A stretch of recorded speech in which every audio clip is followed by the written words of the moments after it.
Hey everyone, welcome to another episode of the Jonathan Project Podcast, where iron is sharpening iron, and we're helping men navigate the complex world around them. And we take the example of Jonathan and his good friend and future King David as the inspiration for our show. If you want me or Jason to come on out to men's events you're having, you've had some kind of inspiration you found from listening to the multiple seasons of this great, wonderful show, please reach out to us at thejonathanprojectpodcast@gmail.com. Again, thejonathanprojectpodcast@gmail.com. Also want to let you know up front, we do have a free devotional. That's right, a 28-day study where you can kind of add some strength, understand some different things as far as how to be a better husband, father, and just influence in your community. It's about a 2-minute read every day, and the best thing, it is free. You'll find the links to that in all of our preview material for this episode. Jason, welcome to the show. Hey, brother, what's going on? How goes it?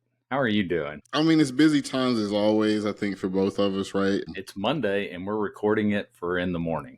That's right. We're up against the wall, so to speak, to get this done in one hot take, get it edited into everyone's listening ears tomorrow morning. But that's because we're busy and lots of things have happened. But we just celebrated Mother's Day. So for all of the Jonathan Project podcast listeners and that are mothers, happy belated Mother's Day, because it has passed at this point. But we thought about you, think about you, and appreciate you. Yeah, absolutely. Which kind of rolls us into a topic that you had. Yeah, it does. So I was thinking as we were kind of leading up to Mother's Day this year, I was like, you know, what's a good gift? And I think a lot of us guys, we go through that, man, what do they want? You know, et cetera, et cetera. And I was like, you know what does the Bible have to say? And really what I took away from just a little study in this week about, you know, husbands and wives and Mother's Day and all that means in our society and families is that, you know, the flowers are going to wilt, the cards, you're going to lose them, throw them in the trash, the dinner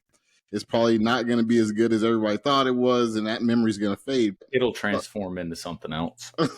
Or it'll transfer into something else. But a godly man's character and that impact that he has on his family, especially that relationship with his wife, that's what I think a lot of ladies, if they could just chime in, if they could, they would say, yeah, that I would take that over some chocolates or anything else that you might get me. So that kind of got me thinking, you know, just a little episode for guys to, as a tune-up, to say, hey, man, let's build off of what we just went through for Mother's Day and how can we sharpen each other and be better husbands going through the rest of the year. Yeah, no, absolutely. So we are not going through Proverbs 31 is what you're saying. I am not in my notes. So if you want to do that, No. So that was an inside joke between us. I threw that out early. I was like, oh, are we going to go through and critique everyone on Proverbs 31? And Colby was like, nope. That's not happening.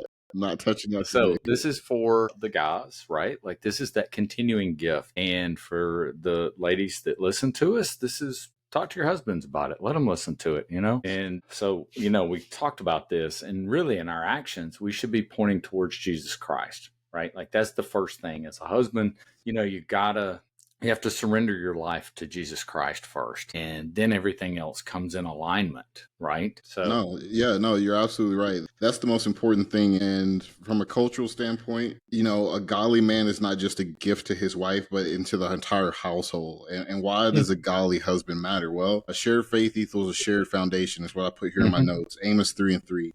Can two walk together unless they agree? A man of faith walks in the same spiritual rhythm of his wife. You become a pillar of strength, right? Psalms 112:6-7. Surely the righteous will never be shaken. Their hearts are secure. A godly man anchors his household in God's promises, especially the storms. I know there's a couple episodes, maybe a couple seasons ago now, but Jason talked about, he brought up how if in a household a man has a diminished role in the spiritual life, it translates, and I'm paraphrasing all the statistics and numbers that he had, but it really impacts the future generations, your children's ability to come to faith.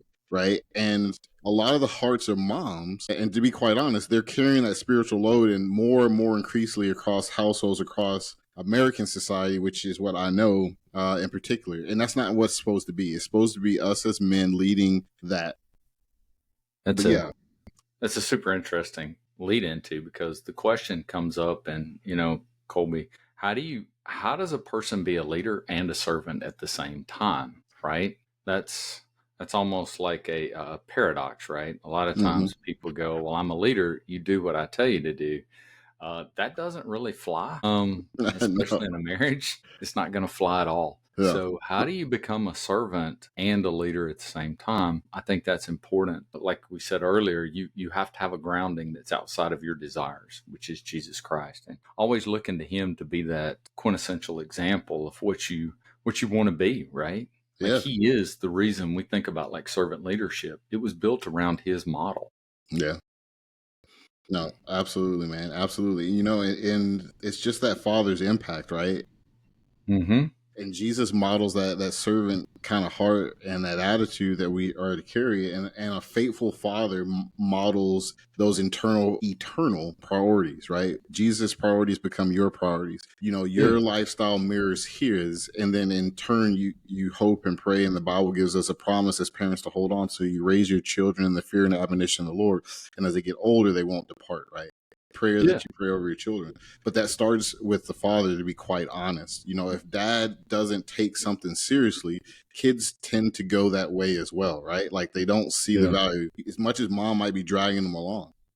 No, that's an excellent point, and let's be very clear, man, I've seen where as a dad or as a husband, or you have to have your priorities, and the priority is Jesus Christ, right? Like Mm, I remember there was a small church and they were having this deacons were going to get elected, and they were like, oh, it's your turn to speak. And the guy got up and he spoke. Now, I have no idea his view on Jesus Christ, but his view on his wife was very evident as he talked about her for 30 minutes. So I was like, probably not going to vote for that one. But it was, because even when you look at like servant leadership, I think that's a great example. Jesus put the organization first, and the organization being the kingdom of heaven, right? And then he put others, obviously, ahead of himself. But in the same token, as dads, and we talk about continuing to give beyond the flowers and the cards, you're also not creating a very selfish person.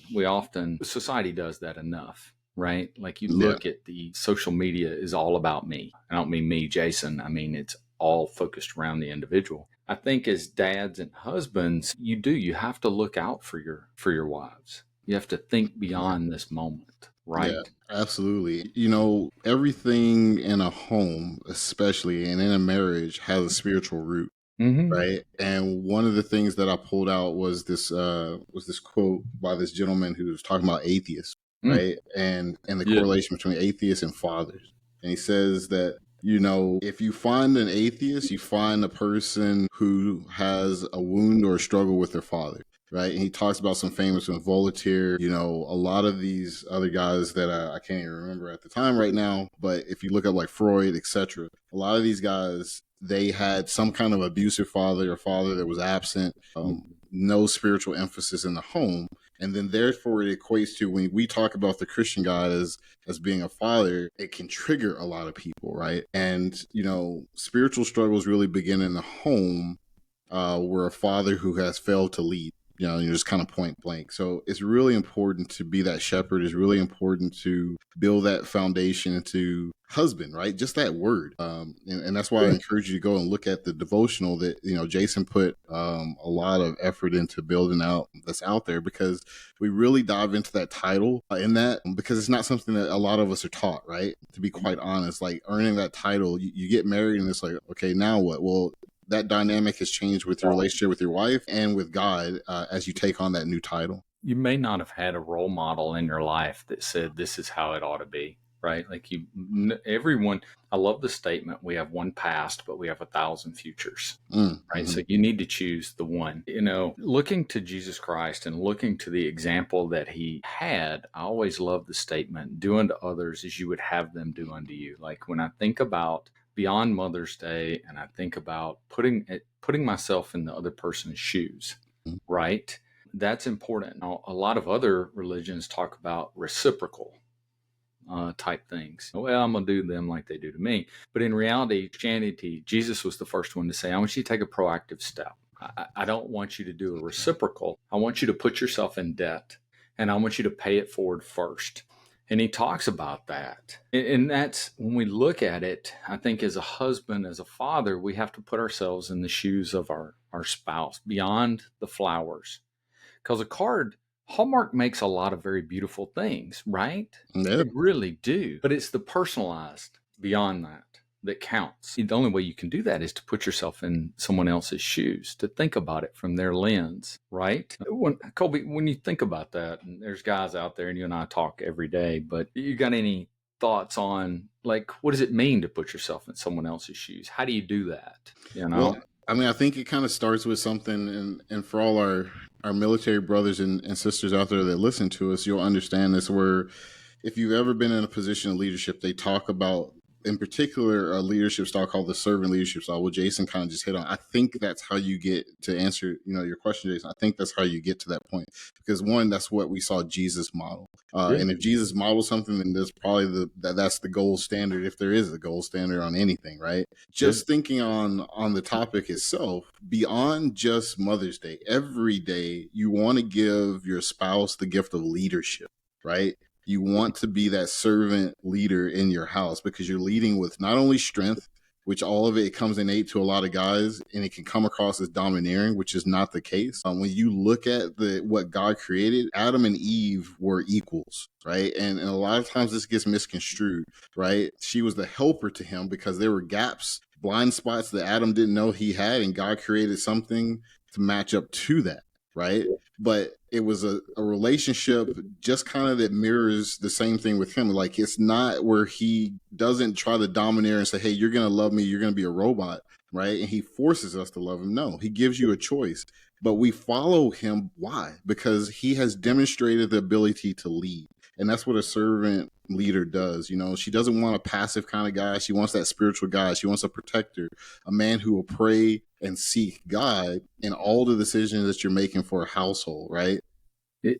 That's kind of what comes to my mind to answer that. Yeah. No, it's actually really good. A lot of times we think in leadership, we go, it's got to be my way. And it's pretty interesting. A lot of people are very competitive, and it's got to be my way. It's got to be my way. Mm-hmm. And I think back to the story about Elijah and the guy, Naaman, who was killed of leprosy, right? I love that story. And we know that the Bible is very clear. There's only one God and nobody else, right? Nobody else is above him. And it says when that guy comes back and he goes through and he says, man, I need to give you gold, I need to give you all this other stuff. And Elijah's like, nah, nope, it's free. Your cure is free. Mm-hmm.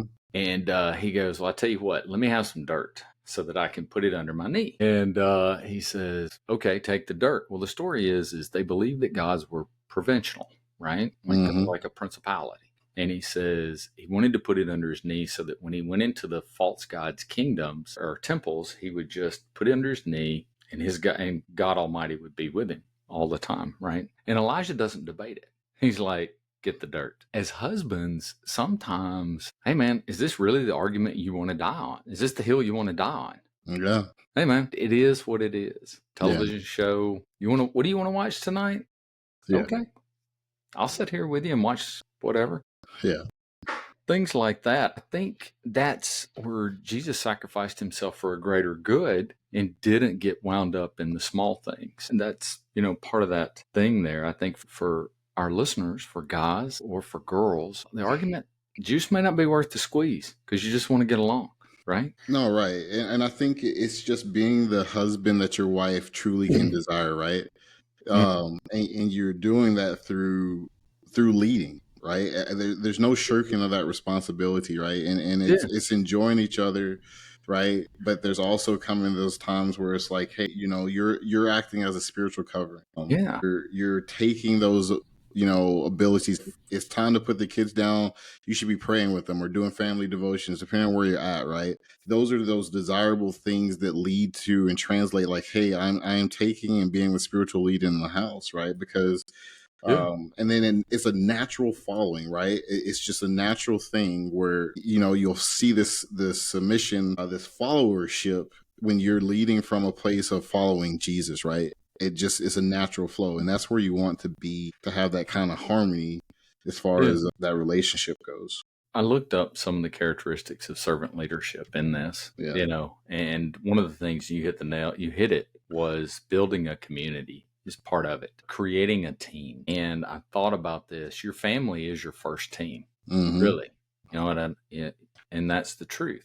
That's your team. And putting kids to bed and bath time or playing cards or whatever, like they take your priority. Like that is being the husband that your family needs. So along with that comes that building the community. Another key point I thought was pretty good was listening. And as guys, sometimes we fail at that, especially if you have an analytical mind. That's the truth.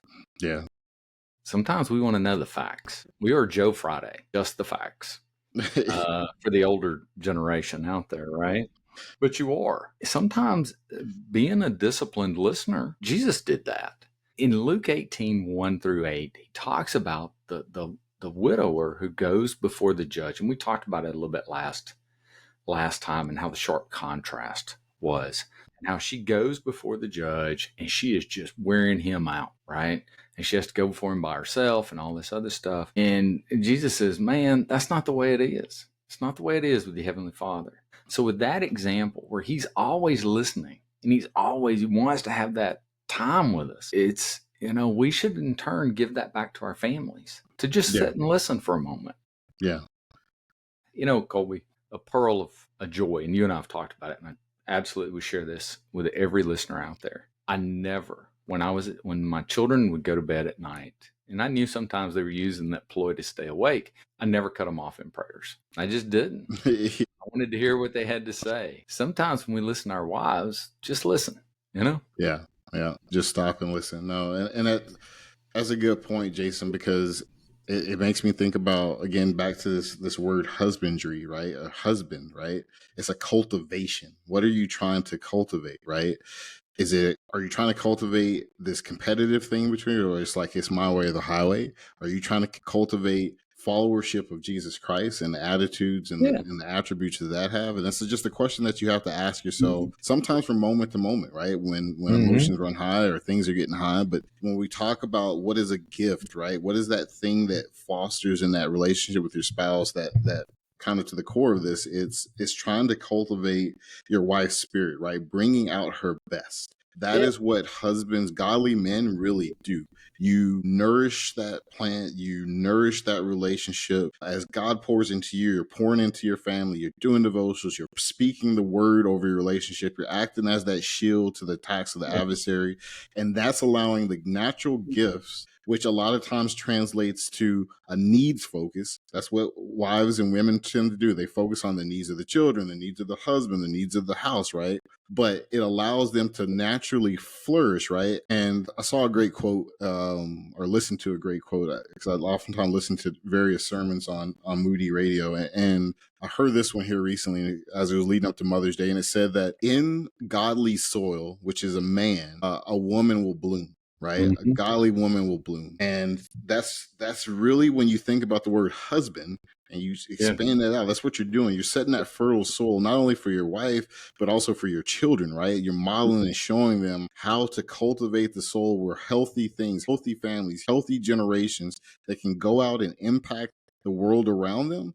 It all starts with us and how we're nourishing that, right? Regardless of and I know, and I could probably see some side eyes and guys out there. Well, you just don't know. Well, no, I don't, right? But I do know we're all married to other human beings, and I also understand very clearly that sometimes those human beings can get sideways with you. But the point of it is you still have to be that gardener, just as much as Jesus saw us probably and was just as frustrated. Like, and he kind of expressed it sometimes, like, how long is he told the disciples, are you going to be with me before you get it? Right. So you just got to keep going, hand to the plow, and keep going in that relationship. I think that's excellent, because at some point you're helpmates, right? You're a helpmate and you're serving one another, but yet God calls you as responsible, as a stewardship. And, it's interesting. I had a conversation years ago with our greatest fan, and she looked at me and said, I'm not one of your privates.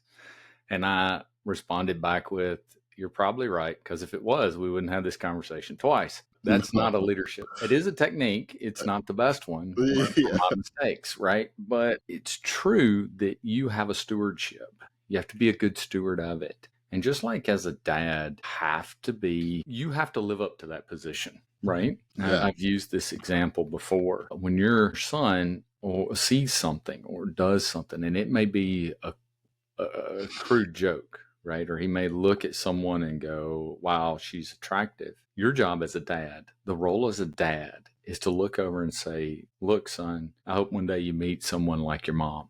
That is the love of my life.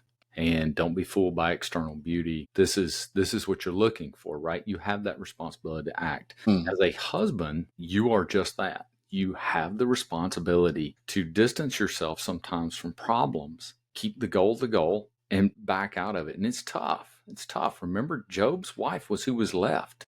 And wives can speak in, but as dads, or excuse me, as husbands, not only do we learn to listen, and that's an art. Active listening is an art, but you got to have empathy. You know, I think about Jesus feeding the five. If you don't think Jesus had empathy, he fed 5,000. Told them, said, "Hey man, they've been with me for 3 days. I'm gonna feed them." And it flat out says it in Mark when he looks at them and then feeds the 4,000. The 4,000 are Gentiles. You know. They were like, they can find their own food. Very clear difference. No, yeah. And Jesus focused on the healing. And that's what we have to do. I love it. No, Jason, I think I'm going to spend the waning minutes here, like, just kind of building off that, because it is something, loving in those hard seasons, as I would call it, when we're not building up to a holiday or a birthday or something like that, and you're into just the rut of the year, every marriage is going to have those cold seasons, right? But just be quite honest and quite frank. But godly love chooses commitment over comfort. This is something that I know that you have conversation with your son and I have with my son. And with men, you have to get comfortable. And maybe this is the army in me, but you have to be comfortable being uncomfortable. As guys, you can't always be out seeking comfort. And it's something I tell my son, like, don't always seek, well, it's hot, I don't want to do push-ups with you today. Well, you got to do them, right? Like, I'm trying to build something in you. And it's the same thing in marriage. Sometimes it's going to be absolutely feel like sandpaper in between you. But you're, again, as a servant leader, I always go back and I try to remind myself, and iron sharpens iron. You got to have Jonathans in your life. And this is one of the reasons why is, guys like Jason that are in my life and others, they can point you back to, well, God loves us, what? Even while we were still sinners, Romans 8.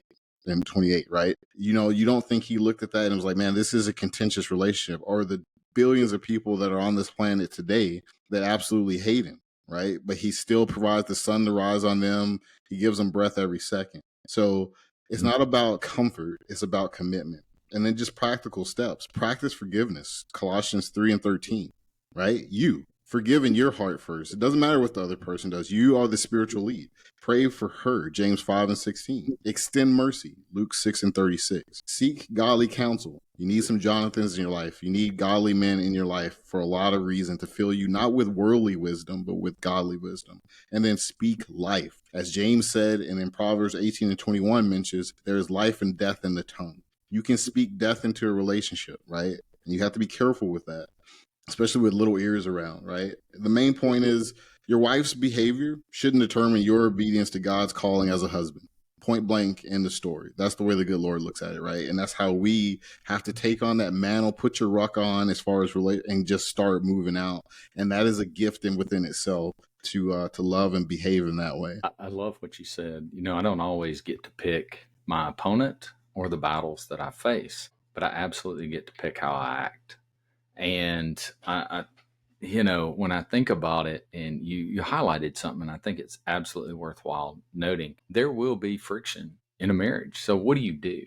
A leader does what leading is all about. It navigates those gray times and those dark times towards a brighter future, right? Like he says, hey, this is it. And he does it by the front. I love the story in John chapter 13, for guys that want to look it up. And it's right here. Jesus is having supper with it's called the Last Supper, right? And it's called the Last Supper for a reason. Now, Jesus knows everything that's going to occur. He's known from the beginning that he is about to engage with the Roman army one-on-one. He's not going to fight back. And ultimately, they're going to, at the conclusion of that, he's going to have Peter deny him. He's going to be betrayed, and the guys are going to scatter. He knows all this stuff that's going on, and he's going to be crucified. And he says, let's have some dinner. I want to have dinner with you guys. Think about that. If you know tomorrow you're going to die, what are you going to do? You probably want to get all the people you love, the closest ones to you, and you want to have supper. And it's interesting because when the disciples showed up, they were arguing. Can you imagine that? Like, we're going to argue. It's like kids arguing on Christmas Day, and you've spent every single dollar you've got to buy whatever gifts they got, and you're about to spend it all. You're about to spend it all, and they're arguing. And I love what Jesus does. He just puts on a servant robe and starts washing feet. He doesn't talk about the dirt. He doesn't look how ugly your feet are. Hey, you got some ingrown toenails. You got some fungus, and you stepped in a pile of poop. He doesn't say any of that. Yeah. He just starts washing the feet, right? He just serves. He just gently serves. And he washes the feet with the water. And I think, we're going to have hard times. Yeah. Remember that. Serve. Cost you nothing. And that's the model of the king. Well said. And I think that's a good way to put a bow on this lovely episode of, again, I know it's a little weird for you guys probably listening this morning. That's okay. I think when the Holy Spirit speaks, it's probably well timed all the time. So, as a mosquito just bit me. Well, welcome to Florida Living. But this episode of the Jonathan Project, we're going to wrap it up. If you want prayer, if you found inspiration, hope in anything that we've said, you're going through something, remember, you're not going through anything alone. You can always reach out to us at thejonathanprojectpodcast@gmail.com. Again, thejonathanprojectpodcast@gmail.com. This episode will be out tomorrow morning, 6 a.m. Eastern or 6 a.m. Eastern, wherever you're at on the planet. You'll be able to find at your favorite places. That could be Spotify, Apple, iHeartRadio, Amazon Music, you name it. You can find The Jonathan Project Podcast. Also, in our episode summary, you will find a link to subscribe so you never miss an episode and all the wonderful content that we're putting out. Also, if you want that free devotional, if you feel challenged, you want to dive in deeper on what it means to carry the titles of dad or husband, please go take our free devotional. It's 28 days, 2 minutes of reading a day, but it can really impact and help you build into those wonderful titles that God has given us. So thank you. I think it's also pretty applicable to women. Maybe. We'll see. I think so. There's good in there for them too. It's good. Right? It's good for all. Yeah, it's rated G for everyone. Right? Rated G, general audience. Yep. General audiences. All right. Well, we appreciate you guys. Thank you for all the wonderful support, and we will talk to you again next week. All right. Take care. All right. See ya.